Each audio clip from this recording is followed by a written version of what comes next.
कि कान्हा सबके बाद हमरो पर विचार करीना। कि कान्हा सबके बाद हमरो पर विचार करीना। त हमर नैया बा भंवर में बेड़ा पार करीना।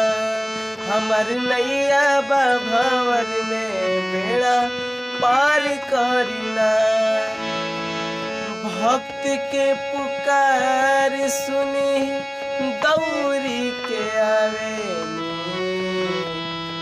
भक्त के पुकार सुनी दौड़ी के आवेनी। उजड़ल चमन में कन्हैया फूलबो खिलावेनी। उजड़ल चमन में कन्हैया फूलबो खिलावेनी। हमर प्यार के बगिया हो,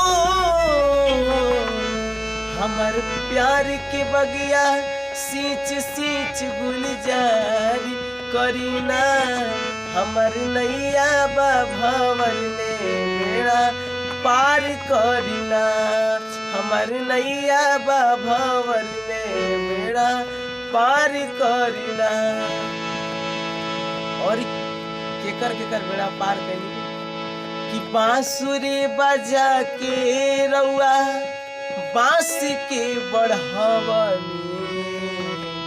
बांसुरी बजा के रवा बांस के बढ़ावनी। कि मोर बा मगन में मोर पंख जे लगवनी। मोर बा मगन में मोर पंख जे लगवनी। शीश चरणन में हो, शीश चरणन में झुकल बा स्वीकार करीना। शीश चरणन में झुकल बा स्वीकार करीना। हमर नैया बा भंवर में बेड़ा पार करीना। हमर नैया बा भंवर में बेड़ा पार करीना। बन गईल सुदामा जी के काम दोस्ताना में। बन गईल सुदामा जी के काम दोस्ताना में।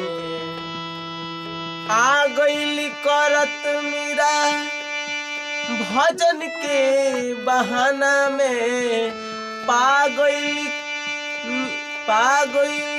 दरस मीरा भजन के बहाना में। तेरा के बंटी के हो आके चंद से खर के जिंदगी उजियार करीना। आके चंद से खर के जिंदगी उजियार करीना। हमर नैया बा भंवर में बेड़ा पार करीना। हमर नैया बा भंवर में बेड़ा पार करीना। अगर आप सबके अगर हमार भजन थोड़ा सा भी अच्छा लगल है तो लाइक करब और चैनल के हमार सब्सक्राइब करब। चैनल के नाम बा हमार कुमार चंद्रशेखर बाली और कुमार चंद्रशेखर ऑफिशियल रहा जौन गलती से डिलीट हो गई। और चैनल को सब्सक्राइब करी और अपन आशीर्वाद प्यार ऐसे बनेले रही। अगर आप सबके भजन अच्छा लगल हुई तो हम प्रयास करब का तबला हारमोनियम पर हम भजन आप सबके प्रस्तुत करें। तब तक जय श्री राम, जय राधे राधे।